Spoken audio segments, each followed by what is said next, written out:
Clean water is one of the most important things any society depends on.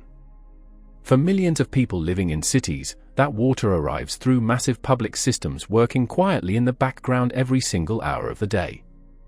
Most of us turn on a faucet without even thinking about it.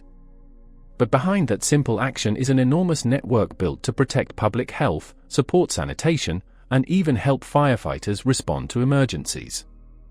And the demand never really stops.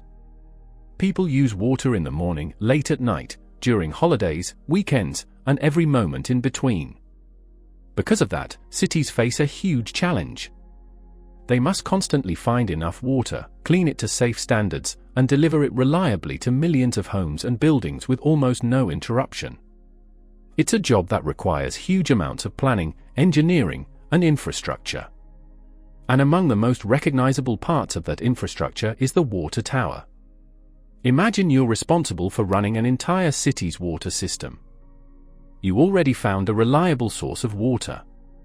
You've cleaned and treated it so people can safely use it. Now comes the next challenge. How do you move that water across an entire city efficiently? For most of human history, water was physically carried from place to place. People transported it by hand, on animals, or later with carts and trucks. Even today, we still carry water bottles everywhere we go. But moving water this way has never been very efficient on a large scale. Early civilizations solved this problem using open channels. Water flowed through canals, ditches, and aqueducts, often traveling incredible distances powered only by gravity.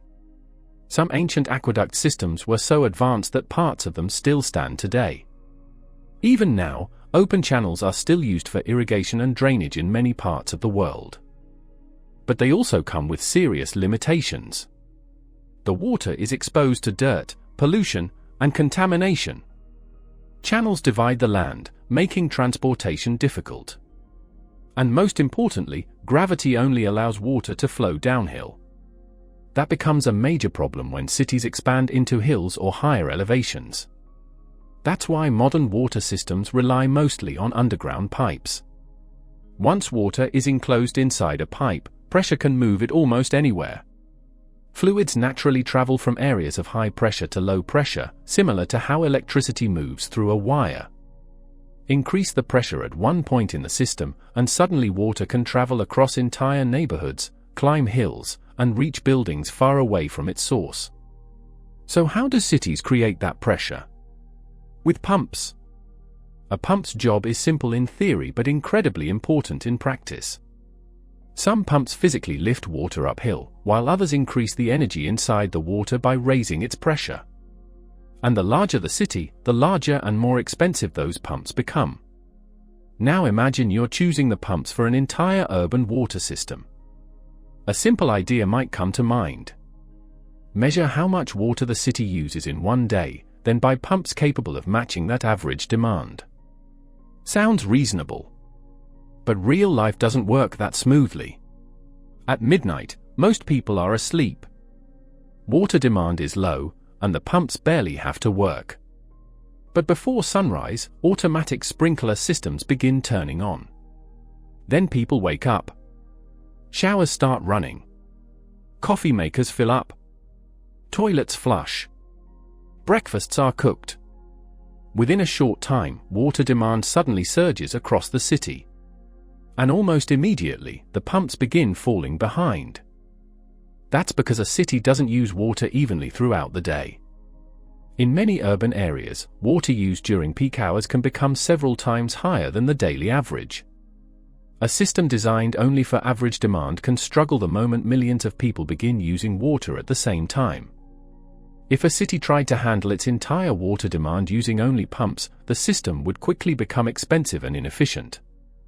During peak hours, one pump would never be enough. In fact, a city might need several pumps running together just to keep up with demand. And because water use constantly rises and falls throughout the day, those pumps would need to switch on and off again and again, putting extra stress on the equipment.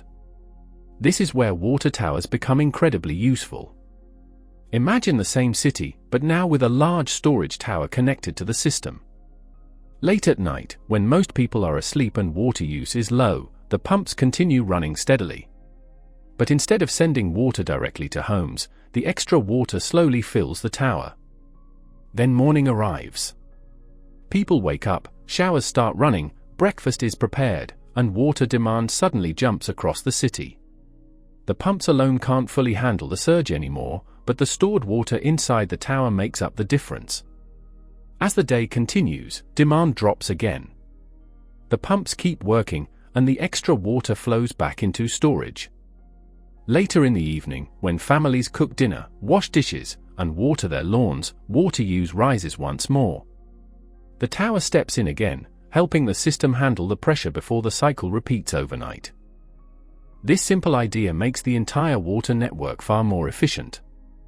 Storage smooths out the highs and lows of water demand, not only for the pumps, but also for treatment plants and the city's main water supply.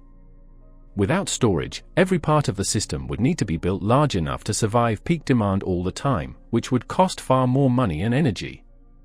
And sometimes those sudden spikes in demand come from emergencies. One of the biggest examples is fire protection. In crowded cities, firefighters need huge amounts of water immediately.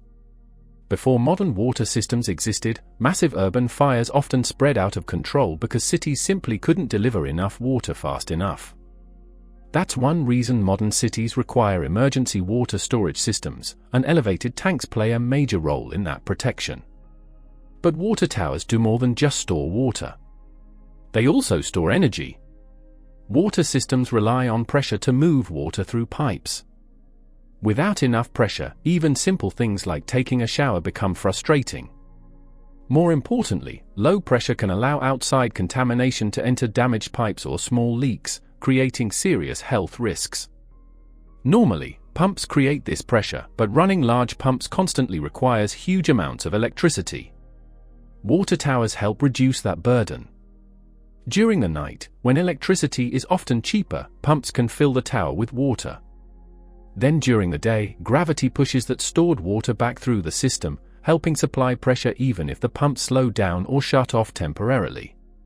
In a way, a water tower works like a giant gravity-powered battery. It stores both water and the energy needed to move it. This becomes especially important during power outages. Even if the electricity fails, the water already stored high above the city can continue flowing through the pipes, keeping the system pressurized until power returns. But that raises an interesting question. How tall does a water tower actually need to be? You might already know that water pressure is directly related to depth.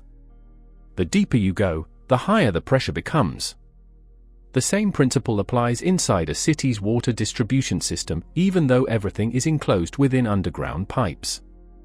You can picture this system as a kind of virtual ocean beneath a city. In this model, elevated water towers represent the surface of that ocean, while buildings exist at different depths depending on their elevation. This idea makes the challenge easier to understand. If a city were perfectly flat, everything would be simple. All buildings would sit at the same level, and pressure would stay consistent. But real cities have changes in elevation. At lower elevations, buildings sit deeper in this virtual ocean, which results in higher pressure. That might sound useful, but it can actually cause damage. Pipes and appliances are designed for limited pressure levels, and exceeding them can lead to failures. That's why pressure-reducing valves are sometimes used. At higher elevations, the opposite problem appears. Buildings sit closer to the surface of the virtual ocean, so water pressure becomes weak. This can reduce flow and increase the risk of contamination entering through small leaks. To solve this, cities often divide their networks into pressure zones.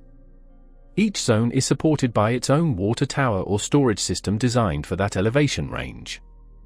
But the situation becomes more complex in tall buildings. Lower floors usually receive enough pressure, but higher floors sit much closer to the system's limit, sometimes almost beyond it.